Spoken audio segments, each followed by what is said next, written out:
Right. Good afternoon, children. ఈ రోజు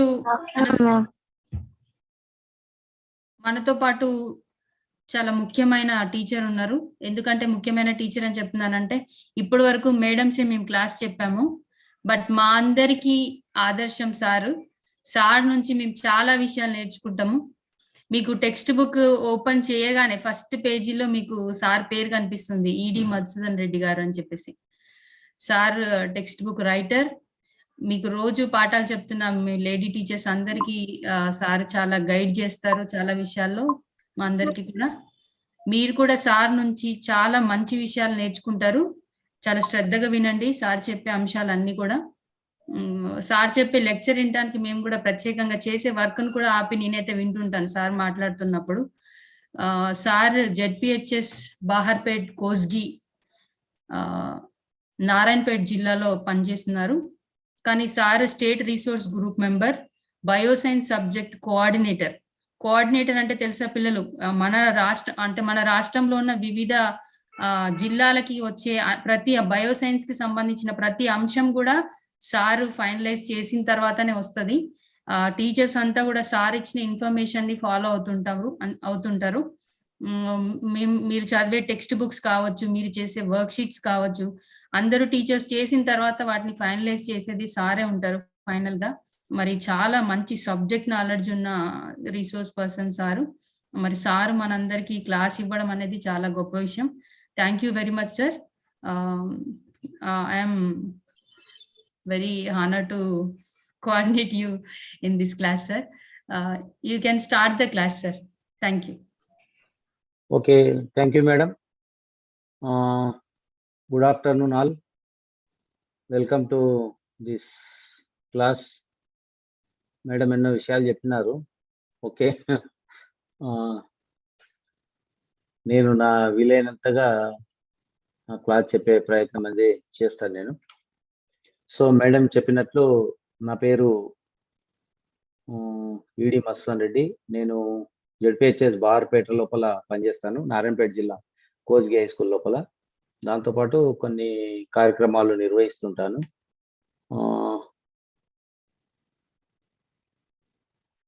okay, ఈరోజు మనం మేడం సజెస్ట్ చేసినారు 10th lesson in 8th class చూడండి సార్ అని చెప్పని. Not for breathing, not for drinking, పీల్చలేము తాగలేము అనే దాన్ని. సో మనం ఈ లెసన్ కు సంబంధించినటువంటి అంశాలను ఒకసారి చూసే ప్రయత్నం చేద్దాం. ఓకే, ఇది ఎట్లా వస్తుంది? So any lesson, not only this lesson, if you want to read any lesson, if you prepare for any exam, if you go through any lesson, first you identify what are the key concepts are present in that lesson. For example, this lesson in our textbook, it is having 16 or 18 pages content. Textual matter, pictures, and then graphs, so many box items, those are all present in these 16 pages.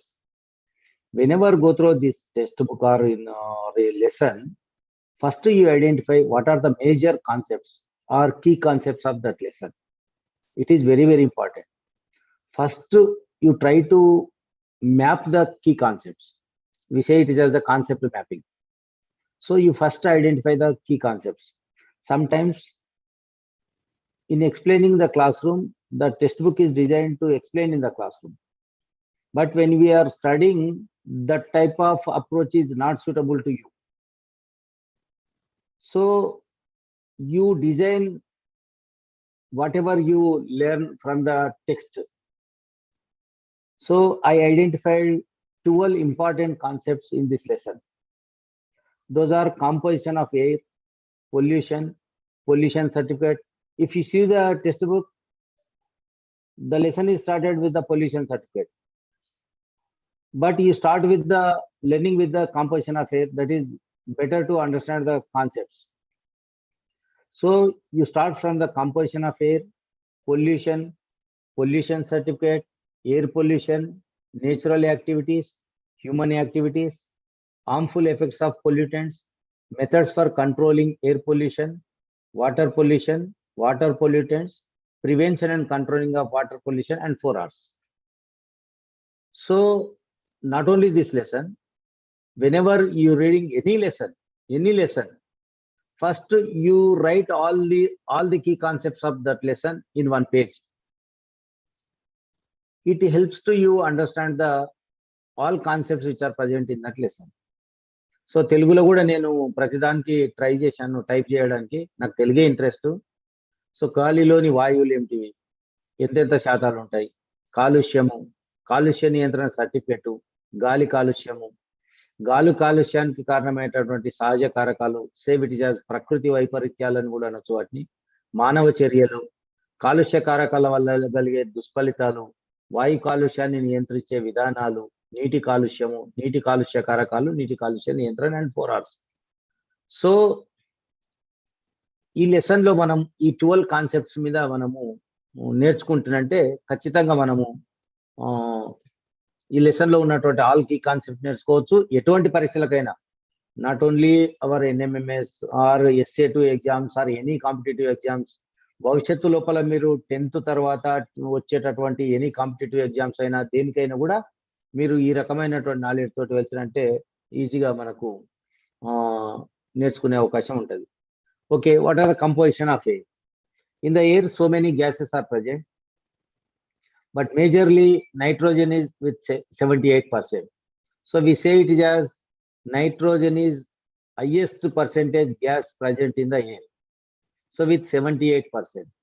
Then second highest gas is the oxygen with 20.947. Generally we say it is as the 21%. So 78 and 21, it becomes 99%. So all other gases, all other components which are present in the air, it comes under only 1% or below 1%. Majorly, air contains majorly 2 gases. The first one is the nitrogen with 78%. Second one is the oxygen with 21%. So it is as 21%. Accurate గా అడిగినప్పుడు మీరు 20.947 చెప్పొచ్చు. General గా ఉన్నప్పుడు 21 కూడా మనం తీసుకోవచ్చు, ఏం ప్రాబ్లం లేదు. Next other components are argon, carbon dioxide, water vapour and other components. So majorly not only in 8th class, in examinations or for further studies in 9th, 10th or further studies even in the physical science also, we must know about these 3 gases. First one is the nitrogen, second one is the oxygen, third one is the carbon dioxide. Carbon dioxide is also very, very important with the 0.03%. So these 3 gases are very important. So when they ask about the questions about the gases, they compare the percentages of the gases, nitrogen, oxygen, carbon dioxide mainly.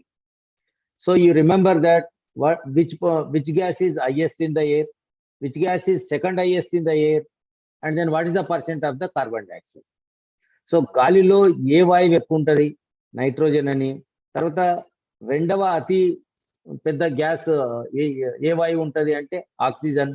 And then carbon dioxide యొక్క percentage కూడా very important, 0.03%. So ఈ అంశాలను మీరు గుర్తుపెట్టుకోవాల్సినటువంటి అవసరం ఉంది. ఈ composition of air లోపల, గాలిలో ఉండేటువంటి వాయువుల శాతం లోపల ఈ 3 అంశాలను ఎక్కువ గుర్తుపెట్టుకోవాలి. మిగిలిన అంశాలను కూడా గుర్తుపెట్టుకోవాల్సిన అంశం ఏంటంటే బిలో 1% అన్ని ఉంటాయి. మేజర్ గా మనకు nitrogen, oxygen, it covers 99% of the air అనేది ముఖ్యమైనటువంటి అంశం. Next we go to the pollution, the important concept of this lesson. So what is pollution? If something harmful is introduced into the environment and it gets disrupted, that is called as a pollution. ఏదైనా వాతావరణంలోకి, environment, any harmful substances enters, then it becomes as the pollution.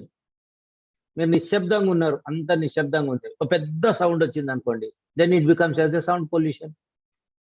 You are in a garden, fresh air is there, అక్కడ నుంచి ఒక smoke వచ్చేటటువంటి ఒక vehicle పోయింది, a big vehicle with a big smoke, large huge amount of smoke. So అక్కడంతా ఏమైపోతుంది, it becomes as the air pollution.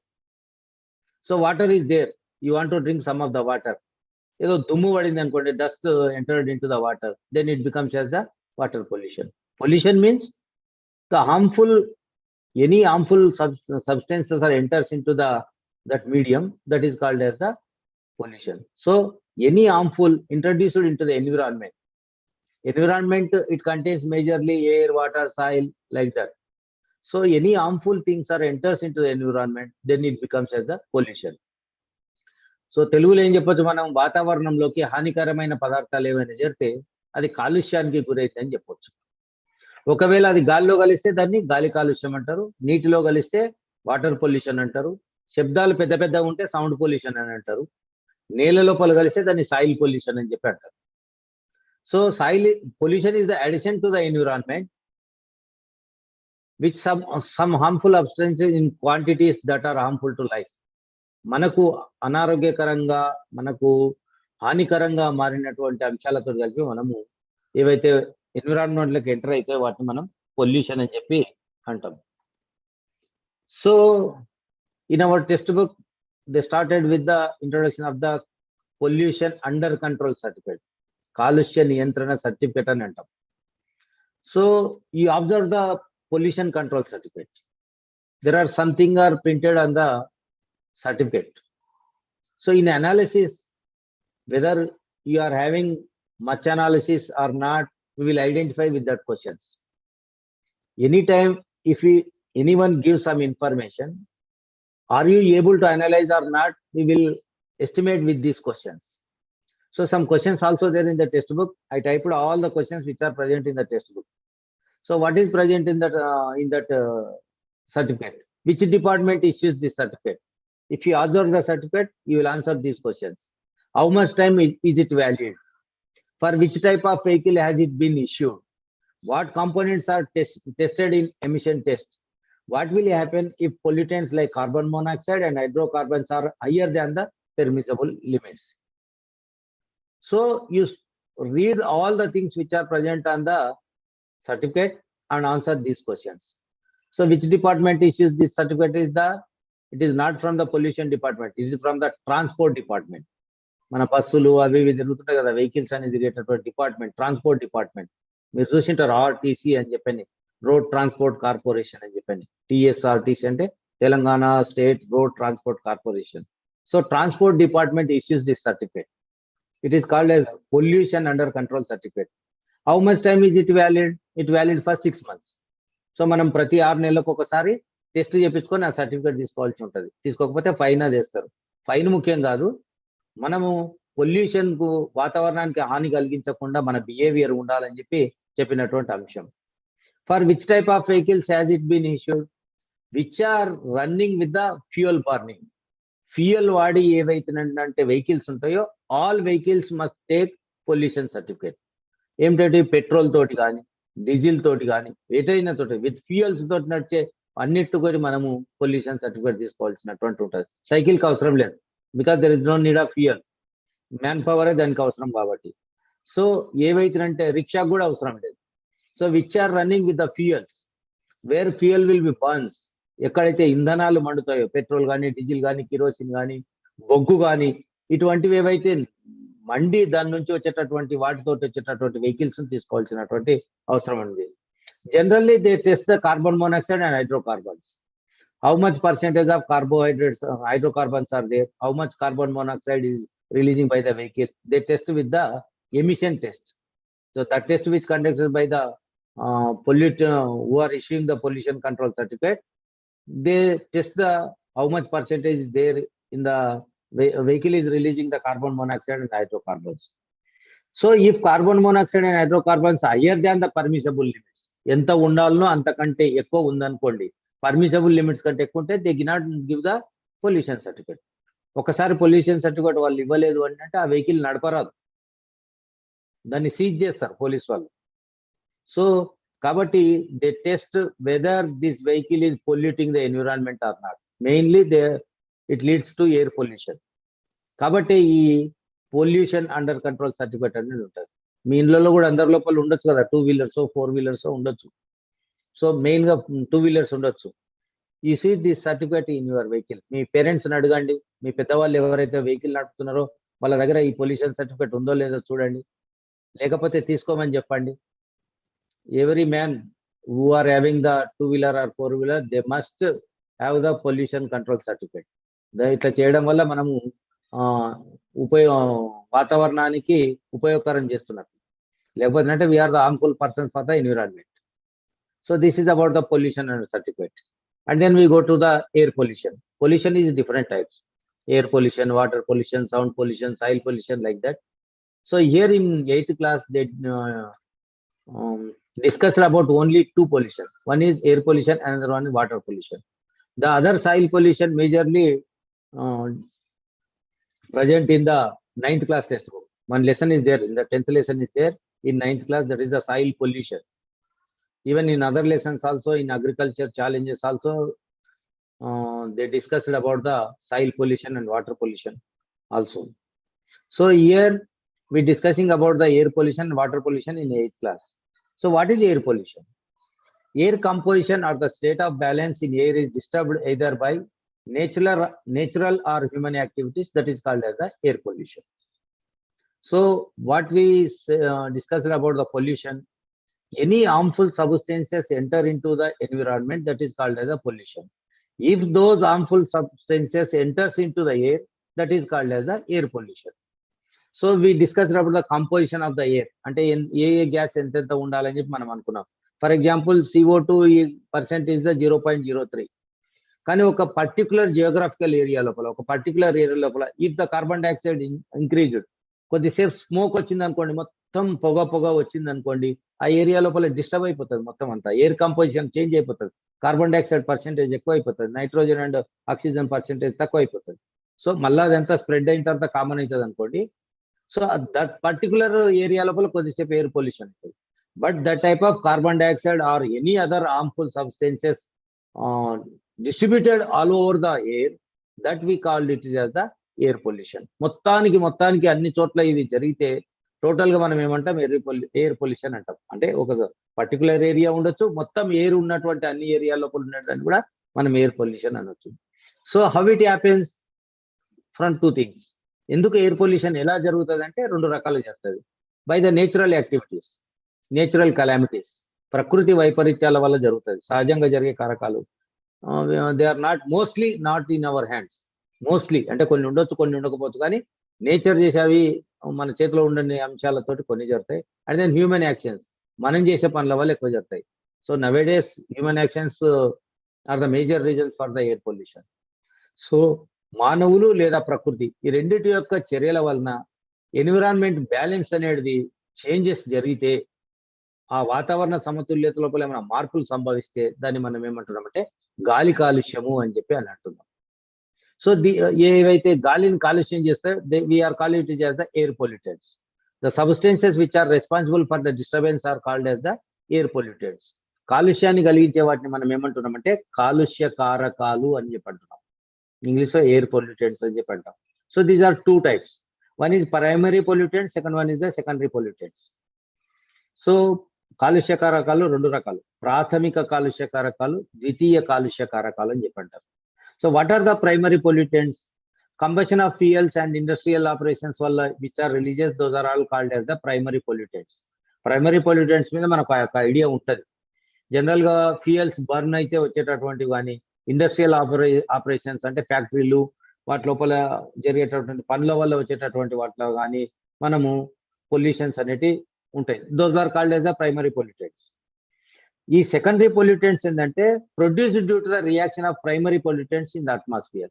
ఈ primary pollutants ఇంకొన్ని వాటితో ఇంటరాక్షన్ జరపడం వల్ల they becomes as the secondary pollutants. కొంచెం ఇటువంటి వాటిని మనం పర్టికులర్ గా ఐడెంటిఫై చేయలేం, కానీ దీని వల్లనే వస్తుందని చెప్పలేం. కానీ దీని ఇంటరాక్షన్ వల్ల, ప్రైమరీ పొల్యూటెంట్స్ యొక్క ఇంటరాక్షన్ వల్ల మనకు సెకండరీ పొల్యూటెంట్స్ అనేటివి వస్తాయి. సో ప్రైమరీ పొల్యూటెంట్స్ అంటే మనము నేరుగా చెప్పొచ్చు, ఇగో వీటి వల్ల వస్తుందని. సెకండరీ పొల్యూటెంట్స్ అనేటివి డిఫరెంట్ ఆస్పెక్ట్స్, డిఫరెంట్ కాంపోనెంట్స్ తోటి ఇంటరాక్ట్ కావడం వల్ల మనకు సెకండరీ పొల్యూటెంట్స్ అనేటివి వస్తాయి. సో ఈ secondary pollutants also very dangerous for the air pollution. So these two things are responsible for the air pollution. One is the primary pollutants, second one is the secondary pollutants. Okay, we will see about the natural activities. సో వాతావరణ కాలుష్యము లేదా గాలి కాలుష్యం జరగడానికి రెండు రకాల కారకాలు ఉంటాయని చెప్పినాం. Two activities are responsible for the air pollution. One is the natural activities or natural calamities, second one is the human actions. So what are the natural activities? So there are 3-4 natural activities are there. The first one is the volcanic eruptions. అగ్నిపర్వతాలు బద్దలవ్వడం. మీరు అప్పుడప్పుడు టీవీలో కానీ అక్కడ చూసింటారు అగ్నిపర్వతాలు బద్దలవ్వడం. When we see the eruption of the volcanic, we will see so much ash. ఎంతో పొగ వస్తుంది, ఎంత దుమ్ము వస్తుంది, బూడిద వస్తుంది, చాలా బూడిద వస్తుంది. అది ఎరప్షన్ అయ్యేటికంటే ముందు చాలా రోజులు ఏమొస్తుందంటే చాలా రోజులు పొగ వస్తుంది, దాని తర్వాత యాష్ వస్తుంది, తర్వాత అది అక్కడ నుంచి మొత్తానికి లావా అనేది వస్తుంది. సో వల్కనిక్ ఎరప్షన్స్ అనేది one of the reason for the natural calamities. And second one is the forest fires, అడవులు కాలిపోవడం. సో అడవులు కాలిపోతే ఏమైతే మనకు తెలుసు, యాష్ ఉంటుంది, carbon dioxide, carbon particles release అవుతాయి. మనం ఒక చెట్టును కొన్నిట్లను కాలిస్తేనే ఎంతో కార్బన్ అంతా వస్తుంది అని చెప్పి అనుకుంటున్నాం. సో అడవులు కాలడం అంటే అసలు it releases so much carbon dioxide, carbon monoxide like that. And then sand storms we see in the deserts. Sand storms అనేవి సాధారణంగా డెజర్ట్స్ లో వస్తాయి. ఈవెన్ డెజర్ట్ క్యారెక్టర్స్ ఉన్నటువంటి జియోగ్రాఫికల్ ఏరియాస్ లో కూడా వస్తాయి. అంటే మనం ఏమంటాం, ఎడారి లక్షణాలు ఉన్నటువంటి భౌగోళిక ప్రాంతాలు. మన తెలంగాణ లోపల కూడా ఎక్కడైతే వాటర్ సోర్సెస్ ఉండవో ఆ ఏరియా లోపల కూడా శాండ్ స్టోన్స్ చిన్న చిన్న వస్తాయి. ఎండాకాలం లోపల we see the sand stones, but they are very very little when compared with the desert areas. So we see the more sand storms in the desert areas. దానివల్ల sand అనేది పైకి లేస్తుంది, ఎంతో డిస్టర్బ్ ను కలిగజేస్తుంది, ఎయిర్ ను కానీ water ని అన్నిట్లని డిస్టర్బ్ చేస్తుంది. And then very important another things are the tsunamis. So ఒకప్పుడు సునామీస్ ని ఐడెంటిఫై చేసే స్థితిలో లేరు, కానీ now they are identifying. Scientist or they invented so many things, now we are identifying the tsunamis. Tsunami గురించి మీకు తెలుసు అనుకుంటా, కొన్ని సినిమాలు కూడా చూపెట్టింది, దశావతారం సినిమాలో అట్లా. సో అగ్నిపర్వతాలు ఏవైతే ఉన్నాయో సముద్రంలో ఉన్నాయో అవి బద్దలు కావడం వల్ల పెద్ద అలల రూపం లోపల సముద్రం వచ్చి ముందరికి భూభాగంలోకి చొచ్చుకొని వచ్చేస్తుంది. సో ద ఏరియా బీచ్ ఏరియాలు ఏవైతే ఉన్నాయో ఆ ఏరియాలో ఉన్నటువంటి వాళ్ళని చాలా ప్రాణ నష్టం, ఆస్తి నష్టము, జీవులు చనిపోతాయి, మనుషులు చనిపోయే అవకాశం ఉంటుంది. జియోగ్రఫికల్ చేంజెస్ కూడా ఏర్పడతాయి. ఆ వాటర్ ఒకసారి వచ్చి బయట మళ్ళీ వెనక్కి వెళ్ళిపోయేసరికల్లా ఆ ఏరియా అంతా చాలా పొల్యూషన్ కు గురయ్యే అవకాశం అనేది ఉంటాయి. With these 4 things, volcanic eruptions, forest fires, sandstorms and tsunamis, with these 4 things, another some of the natural activities also there. They are decay of organic matter. అంటే జంతువులు కానీ మొక్కలు కానీ ఏవైనా కూడా కులిపోయి ఉన్నటువంటి జీవ సంబంధ వ్యర్థ పదార్థాలు కూడా ఒకవేళ గాలిలో ఉంటే they release the ammonia gas ని రిలీజ్ చేస్తాయి. ఒకవేళ వాటర్ లోపల అటువంటి కులిపోయినట్టుంటే they release the methane gas. So these 2 gases also very danger. So in the land or in the soil they release the ammonia gas and then water they release the methane. So ఈ general గా exams లో అడిగేటప్పుడు ఏం చేస్తారు, the comparison అడుగుతారు. Decay of organic matter అనేది water లో ఉంటే ఏ రకమైన గ్యాస్ ని రిలీజ్ చేస్తుంది, ఎయిర్ లో ఉంటే ఏ గ్యాస్ ని రిలీజ్ చేస్తారని చెప్పారు. అండ్ దెన్ పోలెన్ గ్రెయిన్స్, ఈ పువ్వులు ఉంటాయి, ఈ పువ్వుల్లో వచ్చేటటువంటి పోలెన్ గ్రెయిన్స్ పరాగరేణులు ఏమంటే అవి కూడా మొత్తం గాలిని అనేటివి కలుషితం చేస్తాయి. So some of the pollen grains they causes the asthma. ఈ రెస్పిరేటర్ కి సంబంధించినటువంటి అంశాలు చాలా ప్రాబ్లం క్రియేట్ చేస్తాయి. ఆస్తమా లాంటి వ్యాధులు వస్తాయి. మీకు తెలుసు అనుకుంటా, మీ ఇంటి చుట్టుపక్కల కానీ ఎక్కడైనా కానీ పార్థీనియం అనే ఒక మొక్క ఉంటుంది. దానికి ఒక్కొక్క లోకల్లో ఒక్కొక్క పేరు ఉంటుంది. కాంగ్రెస్ గడ్డి అంటారు, ఏదో కలుపు మొక్క అంటారు, రకరకాల పేర్లు ఉంటాయి. జనరల్ విసైట్ ఇస్ యాజ్ ద పార్థీనియం. చిన్న పుప్పొడి రేణువులు ఉంటాయి, తెల్లగా ఉంటాయి. ఆ పుప్పొడి రేణువులు అంటే గాలి లోపల ఉండి చాలా డిస్టర్బ్ చేస్తాయి. ముసలి వాళ్ళు ఎవరైతే ఉన్నారో వాళ్ళంతా దగ్గడానికి, ఆస్తమా సమస్యలకు ఆ పార్టికల్సే కారణం. ఈ pollen grains which are coming from the parthenium. మన ఇండ్ల చుట్టుపక్కల మురికి నీళ్ళు ఎక్కడున్నా, పెంట గుంతలు ఎక్కడున్నా కూడా అక్కడ మనకి పార్థీనియం మొక్కలు అంటూ ఉంటాయి. చిన్న తెల్లగా ఉంటది ఈ మొత్తం ఈ flower structure and then pollen grains అనేది. So they distributed in the air. మనకు కనబడకపోతే చాలా చిన్నగా ఉంటాయి, but they enters in our body, ముక్కుల ద్వారా వెళ్తాయి. So they disturb the respiratory system. Asthma అనేటువంటి సమస్య కూడా వస్తుంది. So these are the natural activities which cause the air pollution. ఇవన్నీ కూడా మనకు ఎయిర్ పొల్యూషన్ ను చేస్తాయి. And then human activities, these are all in our hands.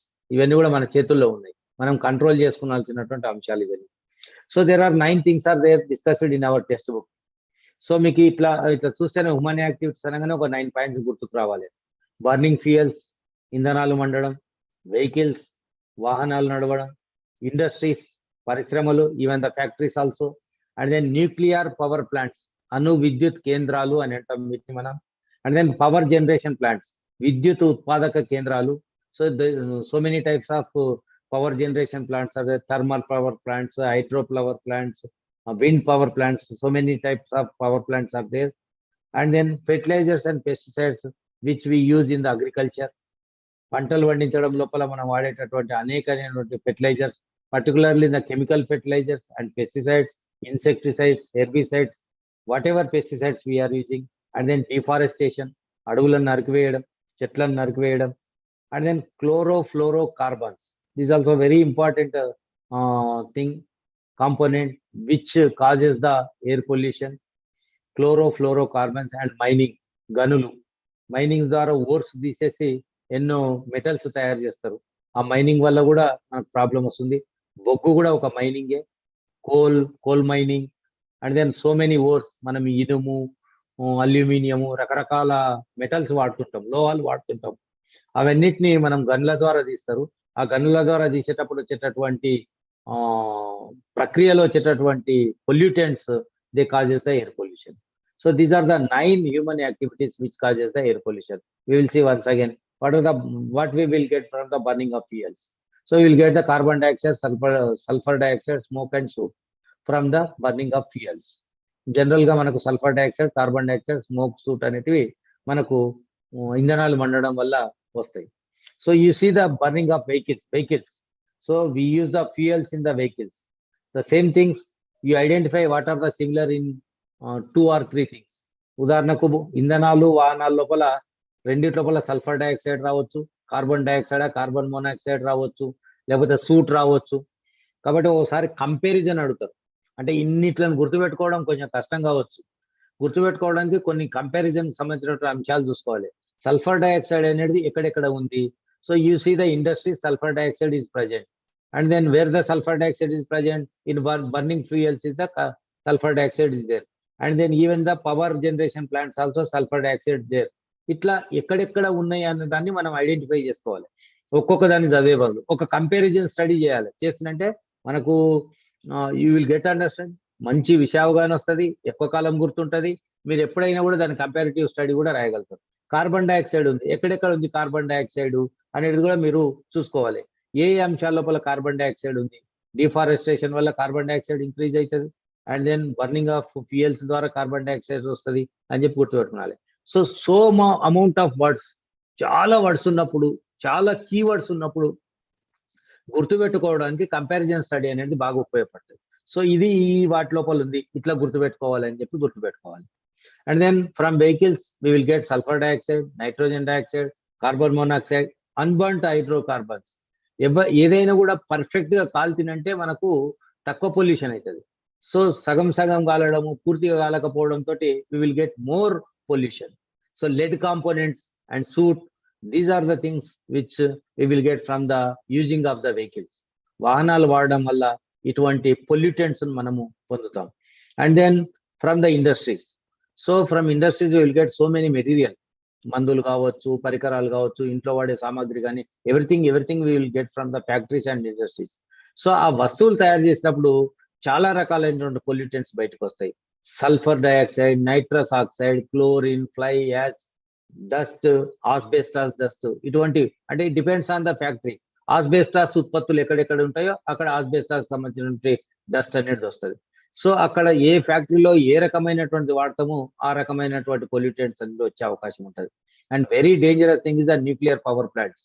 So nowadays we are getting the power from the nuclear power plants. మంచిగా ఉన్నంత కాలం అంత బాగానే ఉంటుంది. న్యూక్లియర్ పవర్ ప్లాంట్స్ నుంచి అతి తక్కువ డబ్బులతోటి మంచి విద్యుత్ వస్తుంది, ఎప్పటికీ మనకు కరెంట్ ఉంటుంది, ఏమి ఇబ్బందులు ఉండవు. బట్ ఏదైనా ప్రమాదంగానే ఆ ప్లాంట్కి జరిగింది అనుకోండి, it takes so many lifes. కొన్ని లక్షల మంది ప్రాణాలను తీస్తాయి.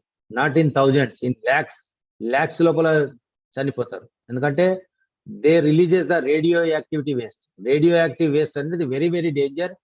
It continues from so many generations. ఏదో ఈ తరం లోపల ఉన్న కొందరికి అయితే కాదు, ఒక 3-4-5 తరాల పిల్లలకు కూడా ఆ రకమైనటువంటి ఇంపాక్ట్ అనేది ఉంటుంది. ఒక 4-5 తరాల లోపల కూడా అంగవైకల్యంతో ఉన్నటువంటి పిల్లలు పుడుతున్నారు ఇప్పటికి కూడా. చెర్నోబిల్ ఇన్సిడెంట్ అనేది ఒకటి జరిగింది. ఈ చెర్నోబిల్ ఇన్సిడెంట్ లోపల మనకు మిథైల్ ఐసోసైనేట్ ఏదో గ్యాస్ ఉంది, ఇది భోపాల్లో జరిగింది. మిథైల్ ఐసోసైనేట్ భోపాల్ లోపల జరిగింది. ఈ చెర్నోబిల్ ఇన్సిడెంట్ లో కూడా రేడియో యాక్టివిటీ అనేది రష్యాకు సంబంధించింది. సో ఈ రేడియో యాక్టివిటీ వేస్ట్లకు సంబంధించినటువంటివి very danger. So they are useful, కానీ అవన్నీ చాలా చాలా డేంజరస్ ఉంటాయి. అసలు human life particular geographical area లోపల మనుషులను లేకుండా చేసేస్తారు అసలు. So they are useful but they are very very dangerous. And then power generation plants. So మనకు పవర్ ఎక్కడెక్కడ వస్తుంది? Thermal power from the coal, బొగ్గు నుంచి తయారు చేసుకుంటాం. అండ్ దెన్ నాగార్జున సాగర్, శ్రీశైలం అంటే హైడ్రో పవర్ ప్రాజెక్ట్స్ ఉన్నాయి, నీళ్ళ నుంచి తయారు చేసుకుంటాం.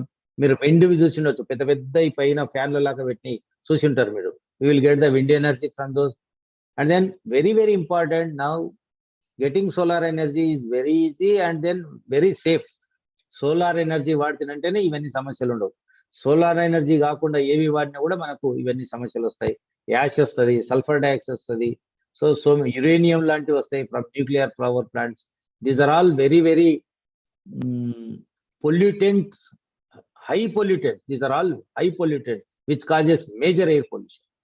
And then deforestation. ఎక్కువ చెట్లు నరకడం. యాక్చువల్గా any geographical area 33% of area must be with the trees. ఎక్కడైనా సరే, ఉదాహరణకు మీ ఊరు ఉందనుకోండి, మీ ఊరున్న పరిధి మొత్తం లోపల 33% ఆఫ్ ఏరియా ట్రీస్ ఉండాలి. మీ మండలం ఉందనుకోండి, it must have 33% of the forest area. మీ జిల్లా ఉందనుకోండి, మీ రాష్ట్రము, మీ దేశము, మీ ఖండము, ఏదైనా continent or anything, even in the world, they must contain the 33% of the forest in the geographical areas. But now it is having only 19%. 19% ఉంది ఇప్పుడు అడవులు, 33% ఉండాలి. సో మన ఏరియాలో కూడా తెలంగాణలో 22% అట్లా ఉంది. Now it is increasing with so many programmes, Harithaharam అని, అది ఇదని, ప్లాంటేషన్స్ అని, స్కూళ్ళలో పెట్టడం, బజార్లో పెట్టడం, ఇవన్నీ పెట్టడం తోటి సో ఏమైతుంది? డిఫారెస్టేషన్ వల్ల మొక్కలు కార్బన్ డైఆక్సైడ్ పీల్చుకుంటాయి కాబట్టి అట్మాస్ఫియర్ లో ఉన్నటువంటి కార్బన్ డైఆక్సైడ్ పీల్చుకోవడం అంటే తగ్గిపోతాయి చెట్లు. కాబట్టి అడవులను పెంచాల్సినటువంటి అవసరం ఉంది. Deforestation leads to increasing carbon dioxide in the air. It leads to global warming.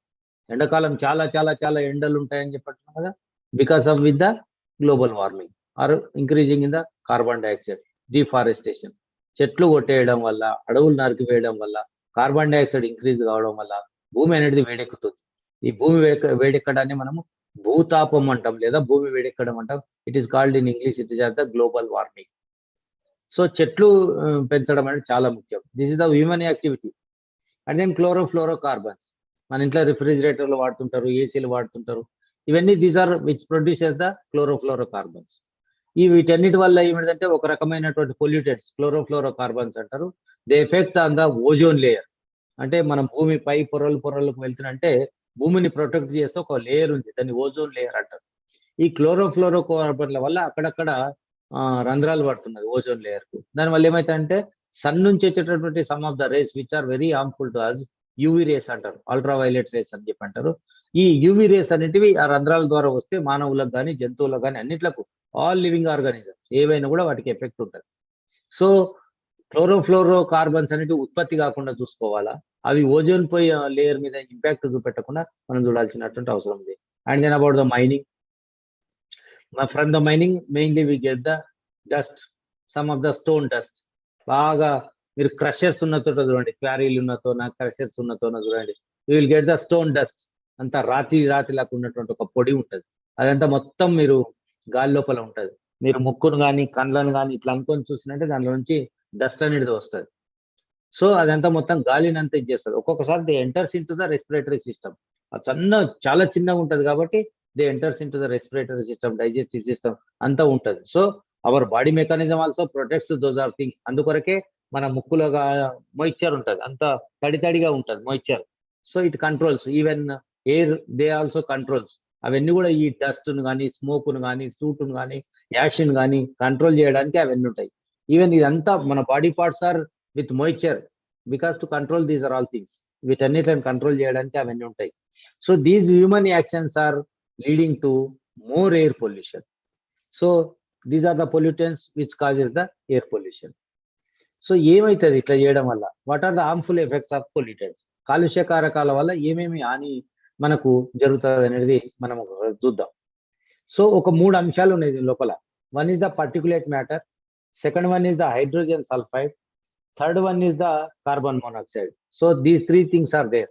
మనం రేణియుత పదార్థాలు, హైడ్రోజన్ సల్ఫైడ్, కార్బన్ మోనాక్సైడ్ అని చెప్పి 3 కాలుష్య కారకాల యొక్క హానికర ప్రభావాన్ని చూడొచ్చు. మనం ఏం చేస్తాయి? ఇంతకుముందు చెప్పినటువంటి డస్ట్ అండ్ స్మోక్ పార్టికల్స్ రకరకాల ఇంపాక్ట్ చూపెడతాయి. ఒక్కొక్క అంశం మీద ఒక్కొక్క రకమైన ఇంపాక్ట్ చూపెడతాయి. ఒకటే దాని మీద కాదు.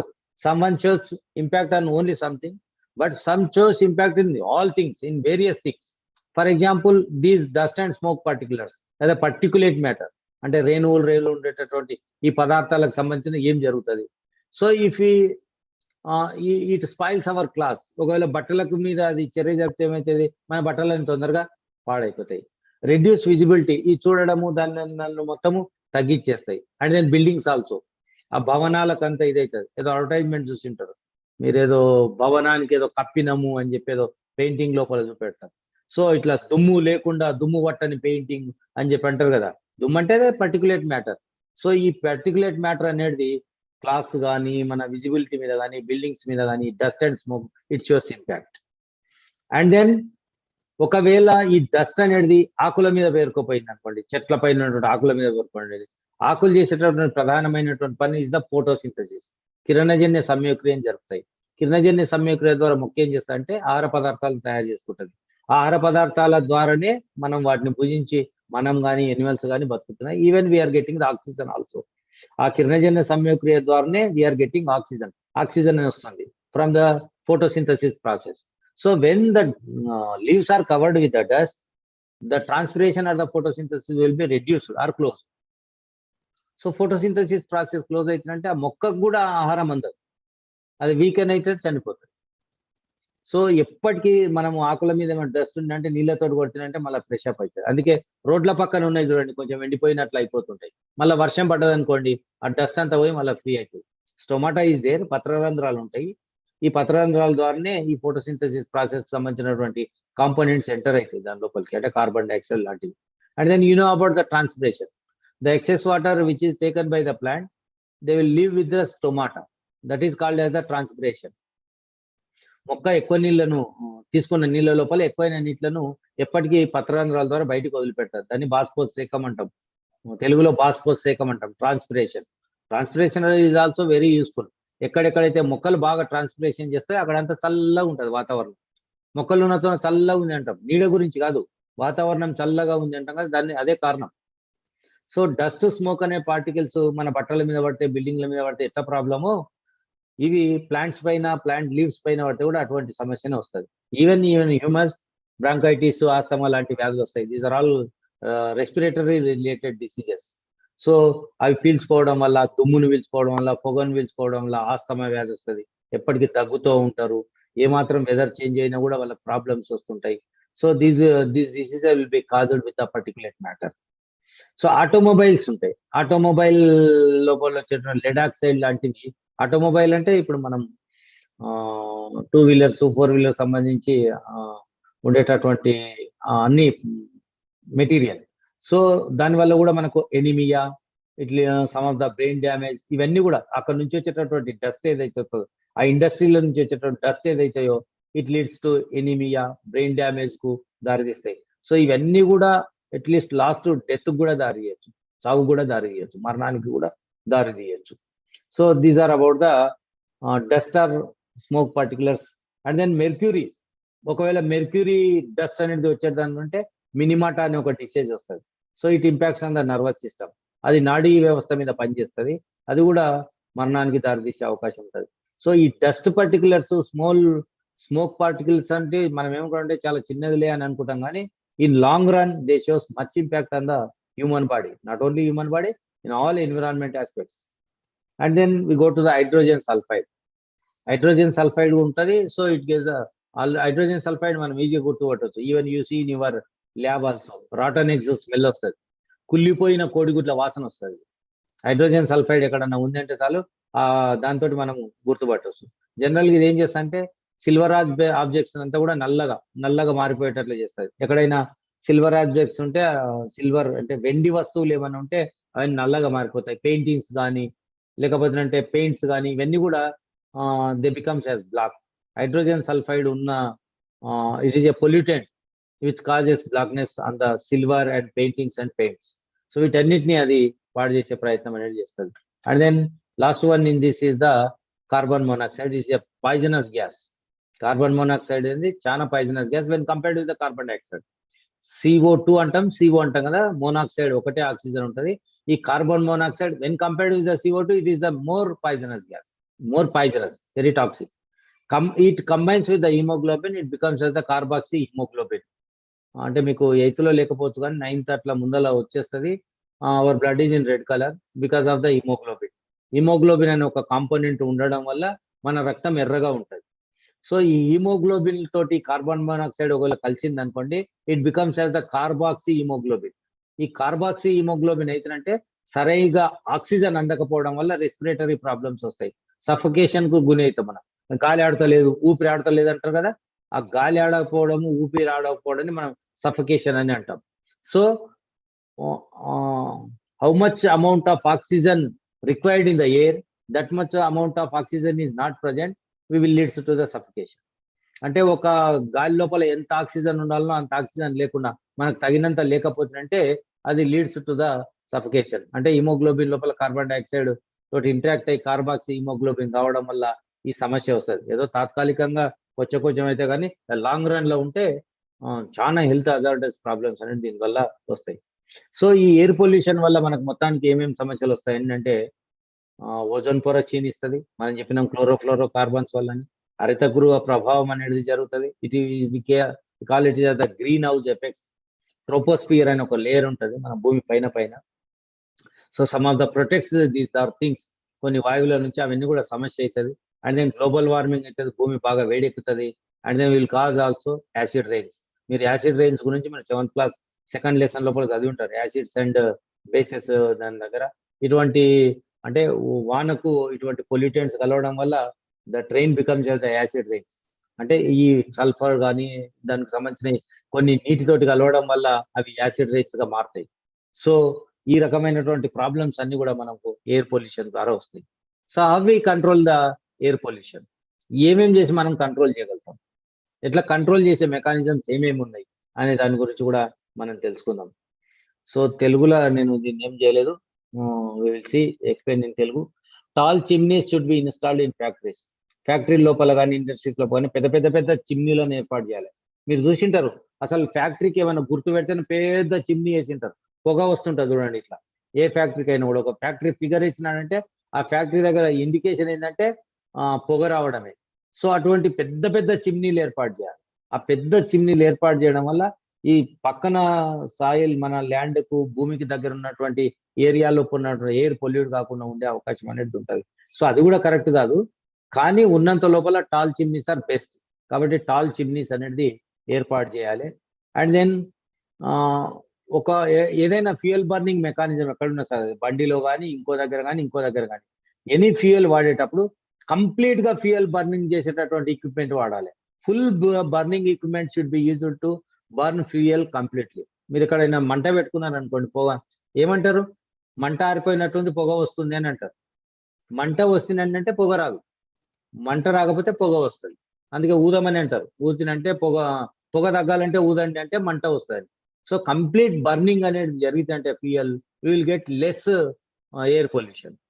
కాబట్టి full fuel burning equipment complete గా బర్న్ చేసేటటువంటి మెటీరియల్ ను మనం వాడాల్సినటువంటి అవసరం ఉంటుంది. అండ్ దెన్ ఈ వర్డ్ అదే ఎలక్ట్రోస్టాటిక్ ప్రెసిపిటేటర్స్ అనే వర్డ్ అట్లనే ఉంటుంది. Electrostatic precipitator which are used in the chimneys.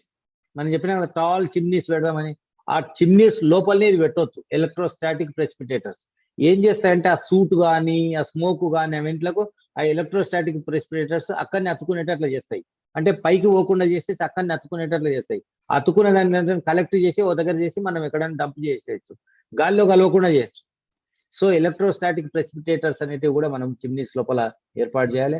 So కొన్ని ఫ్యూయల్స్ ఉంటాయి, non polluting fuels, CNG like CNG, compressed natural gas లాంటివి ఇటువంటివి ఉంటాయి కదా, అటువంటి ఫ్యూయల్స్ లాంటిది మనం వాడాల్సినటువంటి అవసరం ఉంది. And then use catalytic converts which improves quality of fuel.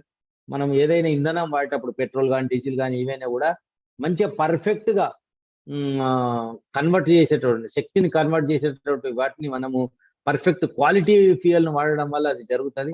So కల్తీ అయ్యేటటువంటి మన వాళ్ళు ఆటోల్లో అక్కడిక్కడ ఏం చేస్తుంటారు, కిరోసిన్ కలుపుతుంటారు, ఆ డీజిల్కో పెట్రోల్కో కిరోసిన్ కలుపుతుంటారు, విచ్ రిలీజెస్ మోర్ స్మోక్. చాలా పొగ రావడానికి కారణం అదే. సో మంచి క్వాలిటీ ఉండేటువంటి ఫ్యూయల్ అనేది very important. Burning of total fuel is also very important. And then to control the air pollution we need to use the renewable energy sources. That is the solar, very very important one. సూర్యుడి నుంచి వచ్చేటటువంటి శక్తితో తయారు చేసే దేని నుంచి ఏ రకమైనటువంటి pollution ఆ సోలార్ దాంతో మనం ఏదైనా చేయొచ్చు, ఎనీథింగ్ వాడుకోవచ్చు మనం. ఈ మధ్య కాలం లోపల it is increasing using of the solar energy. And then hydro, అంటే ఇప్పుడు మనం చెప్పినాం కదా నీళ్ళ ద్వారా విద్యుత్ ఉత్పత్తి చేయడం, విండ్ ఎనర్జీ, ఆ పెద్ద పెద్ద ఫ్యాన్లు పెట్టి దానితో చేసే విండ్ ఎనర్జీ. సో ఇటువంటి వాడడం వల్ల మనము we can control the air pollution. Use unleaded petrol, మనకు అక్కడక్కడ రాసి ఉంటుంది అన్లేడెడ్ పెట్రోల్ అనేది దొరుకుతుంది అని చెప్పి. Lead containing petrol it leads to the pollution. కాబట్టి అన్లేడెడ్, లెడ్ లేనటువంటి పెట్రోల్, సీసం ఉన్నటువంటి అంటారు, సీసం ఉన్న పెట్రోలు, సీసము లేని పెట్రోల్ను వాడాల్సి ఉంటుంది. సో సీసం ఉన్న పెట్రోల్ ఉందంటే సీసానికి సంబంధించినటువంటి పొల్యూటెంట్స్ అది గాలి లోపల వదిలిపెడుతుంది. కాబట్టి అన్లేడెడ్ పెట్రోల్ అనేది వాడాల్సి ఉంటుంది. And then we must participate in the plantation programmes for the reforestation. అడవులు తగ్గినాయి కాబట్టి ఇంతకుముందు అనగా 33% ఉండాల్సింది 19% ఉన్నాయని. రీఫారెస్టేషన్ అంటే మళ్ళీ మనం చెట్లు పెంచి మళ్ళీ అడవులను సృష్టించాలని మనం రీఫారెస్టేషన్ అంటున్నాం. So we must participate in the వనమోత్సవము, హరితహారము, ప్లాంటేషన్ ప్రోగ్రామ్స్ ఏ పేర్ల మీద పెడుతున్నామో వాటి లోపల మనం పాల్గొనాల్సినటువంటి అవసరం ఉంది. Then we will move to the water pollution. So we discuss about the pollution, air pollution, which causes air pollution. That is, one is the natural calamities, second one is the human activities, and then what are the pollutants, and then how we control the air pollution. ఈ అన్ని అంశాల గురించి మనము air pollution లోపల తెలుసుకున్నాం. Now we go to the water pollution. So the contamination of water with unwanted and harmful substances such as sewage, toxic chemicals, industrial waste which leads to the water pollution. Water pollution అంటే ఏమిటంటే ఏ దాంట్లోకైనా కూడా unwanted or harmful substances enters that leads to the pollution. If it enters the air, that is air pollution. If enters in to the water, that is called as the water pollution. If enters in to the soil, it is called as the soil pollution.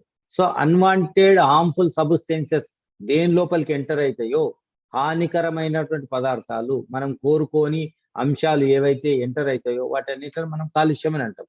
Ola నీటి లోపల పెడితే నీటి కాలుష్యం, గాలి లోపల చేరితే గాలి కాలుష్యం, నేల లోపల చేరితే నేల కాలుష్యం అని చెప్పంటాం. జనరల్ గా వాటర్ పొల్యూషన్ దేని వల్ల జరుగుతుందంటే major 3 things are there. One is sewage water, మురుగు నీటి వల్ల అవుతుంది. అండ్ దెన్ టాక్సిక్ కెమికల్స్, విష రసాయనాల వల్ల అయితే. So majorly it comes from the industrial waste, పరిశ్రమల నుంచి వచ్చే వ్యర్థాలు. ఈ మూడే మేజర్ గా మనకు నీటి కాలుష్యానికి కారణం. సో ఏవైతే నీటి కాలుష్యానికి గురి చేస్తున్నాయో we call it is the water pollutant. నీటిని కలుషితం చేసే వాటిని మనం నీటి కాలుష్య కారకాలు అని చెప్పి అంటాం. సో మూసీ నది చాలా మురికిగా అయిపోయింది, కాలుష్యానికి గురైంది అని చెప్పి మనం అంటుంటాం. సో మూసీ నదిని ప్రక్షాళన చేయడానికి చాలా వర్క్ జరుగుతున్నది. So they are taking 5 points for the cleaning of the Musi river. Musi river ను స్వచ్ఛమైన నీళ్ళలాగా చేయడానికి they are doing 5 things. Even అది ఇంకా కంట్రోల్ అయితే లేదు. Some of the areas now it is becoming without pollution, but in major area even the water in the Musi is the total polluted water. So what is those 5 things? One is solid waste management, second one is installation of sewage treatment plants, third one is provision of low cost sanitary facilities and the development of the river front, and last one is very very important thing, that is the efforts to develop public awareness. ఎందుకు పెట్టినాం ఈ పాఠము దీని లోపలంటే కూడా to aware the children also. మనుషులను చైతన్యపరచాలి. ఇట్లా నీటి కాలుష్యం అవుతుంది, మీ వల్ల కాకుండా చూసుకోండి, మీరు ఎటువంటి పరిస్థితుల్లో వాటర్ బాడీస్ ను పొల్యూట్ చేయకుండా అని చెప్పడానికి. సో పబ్లిక్ చెప్పినట్టు మనం కూడా ఈ పాఠాలను పెట్టడానికి కారణం we don't pollute the water bodies or air or anything. So what is the solid waste management?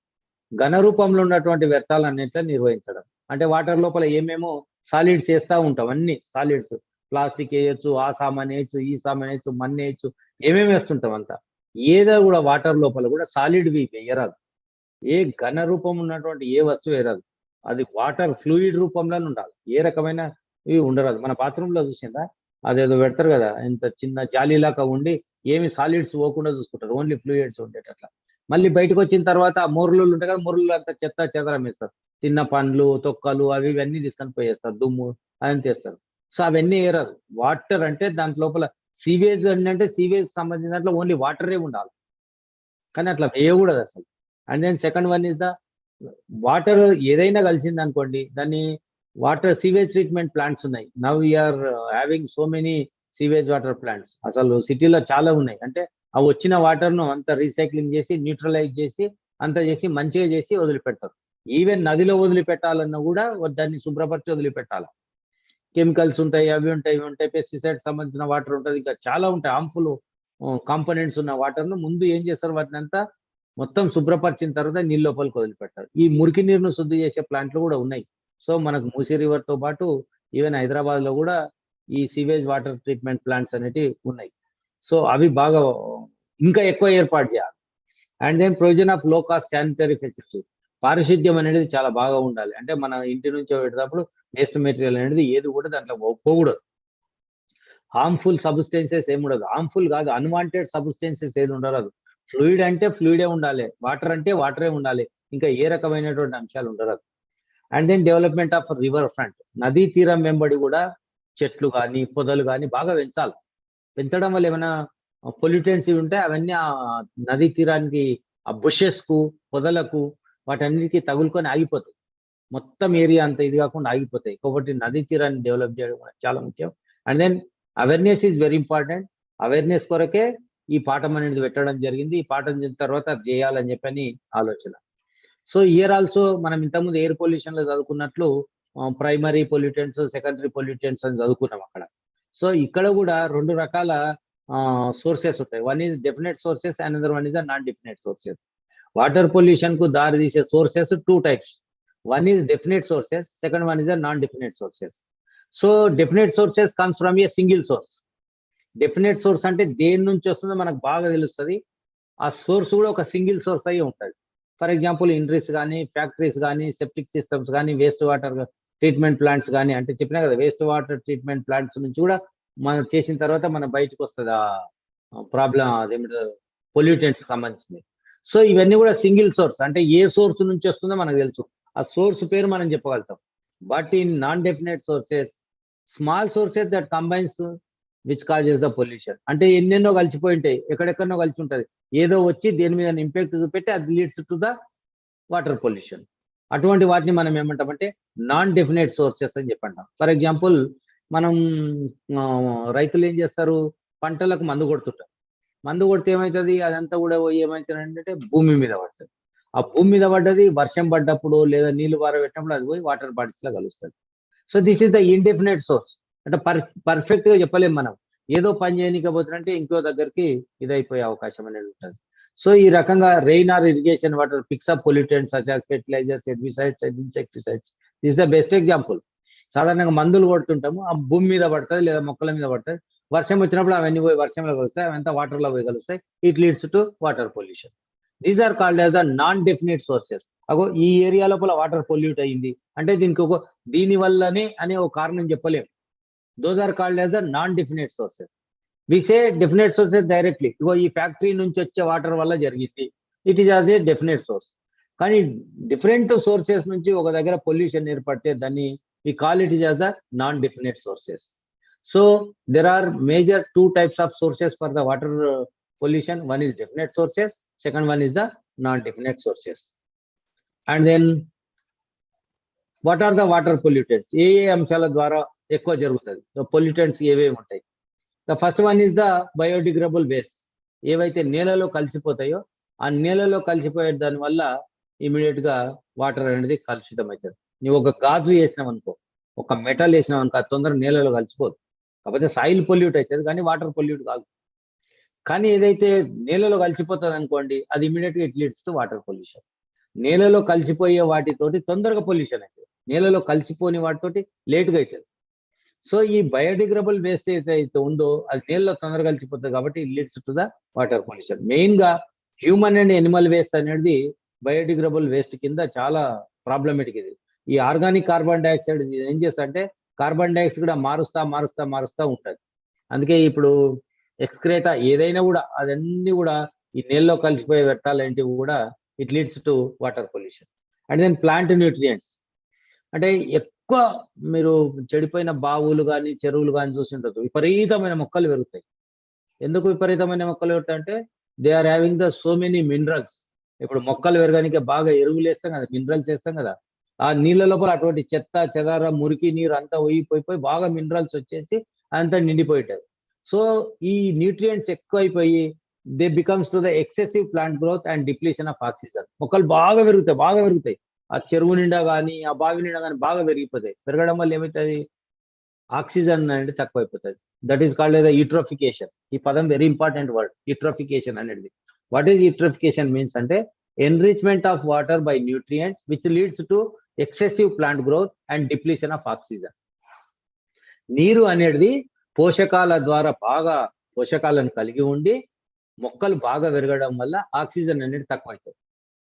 దీన్ని ఏమంటాం అంటే యూట్రోఫికేషన్ అంటాం. ఆక్సిజన్ తక్కువ అయితే ఏమవుతుంది, ఆ నీళ్ళలో బతికే జీవులు అనేది చచ్చిపోతాయి. వాటికి తరైనటువంటి ఆక్సిజన్ అనేది దొరకదు. చేపలు కానీ ఇంకే కప్పలు రొయ్యలు ఇవన్నీ చనిపోతాయి. That is called the eutrophication. అంటే న్యూట్రియంట్స్ బాగా పెరిగి మొక్కలు బాగా పెరగడం వల్ల ఆక్సిజన్ తగ్గడాన్ని మనం యూట్రోఫికేషన్ అని చెప్పంటాం. అండ్ దెన్ హీట్, బాగా వేడి కూడా అనేది కూడా అది ఆక్సిజన్ తగ్గిస్తుంది. బాగా వేడి నీళ్ళు బాగా వేడైనాయి అనుకోండి, ఎండాకాలం బాగా నీళ్లు వేడైనాయి అనుకోండి, దానివల్ల ఆక్సిజన్ పర్సెంటేజ్ తగ్గుతుంది. దానిలో అక్వాటిక్ లైఫ్ అంటే which are living in the water, even plants and animals which are living in the water, they will face some of the problems. అది కూడా వాటర్ పొల్యూషన్ కు దారితీస్తుంది. అండ్ సెడిమెంటేషన్ అంటే అవక్షేపము అని తెలుగులో. So mineral or organic solid matter it leads to the sedimentation. ఏవంటే ఇవి వాటర్ లోపల అన్ని తీసుకొని పోయి సాలిడ్ వేస్ట్లు అన్ని ఇస్తాం. కన్స్ట్రక్షనల్ ఇండ్లు కడతారు, ఇంకేదో కడతారు, ఆ వేస్ట్ మెటీరియల్ అంతా తీసుకుపోయి దాంట్లో వేస్తారు. అగ్రికల్చర్ వేస్ట్లు అంతా తీసుకుపోయి నీళ్ళల్లో వేస్తారు.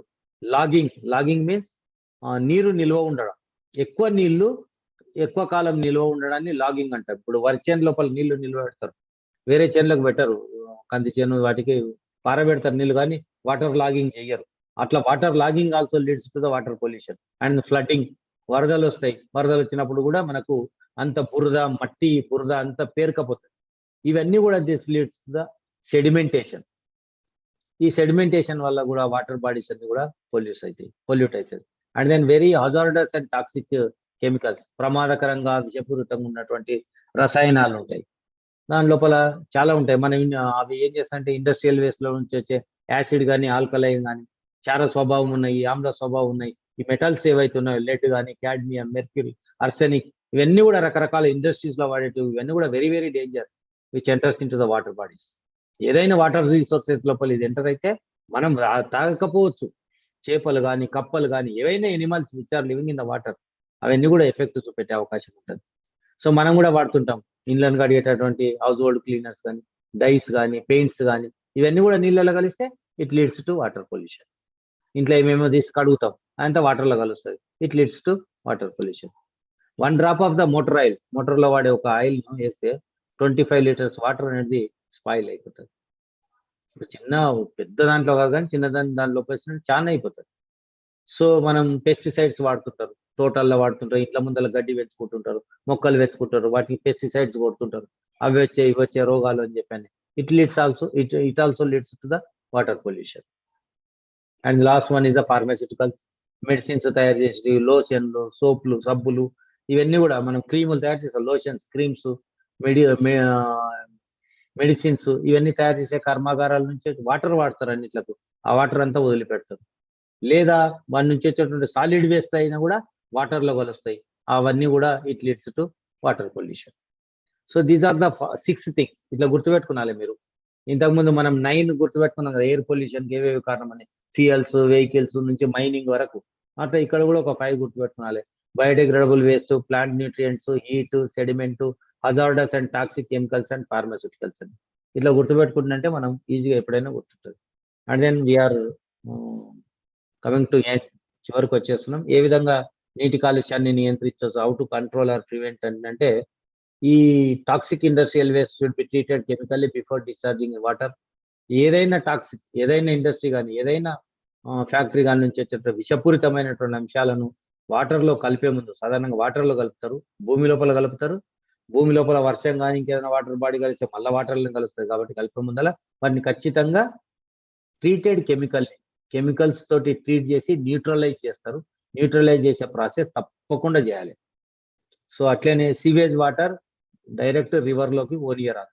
ఏం చేస్తారు, ఇండ్లలో ఉన్న మురికంత మూరలోకి పోతే, మురకంతా ఊరు చివరి ఉన్న చెరువులోకి పోతుంది. ఒక్కొక్కసారి ఒక స్ట్రీమ్ వాగులు ఇట్లా ఉంటే వాగుల్లోకి పోతుంది, ఆ వాగుల్లో నుంచి నదులకు పోతుంది. సో అట్లా సీవేజ్ వాటర్ అనేది ఏ వాటర్ బాడీస్ లోకి డైరెక్ట్ పంపే ప్రయత్నం చేయరు. ఫెర్టిలైజర్స్, పెస్టిసైడ్స్ ఏవైతే రైతులు వాడుతున్నారో అవి తగ్గించాలి బాగా. This is the problem which we are facing in India.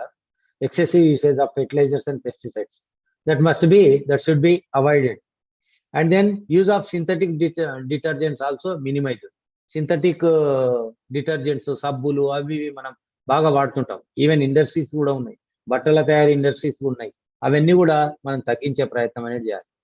And కల్చరల్గా కొన్ని సమస్యలు ఉన్నాయి.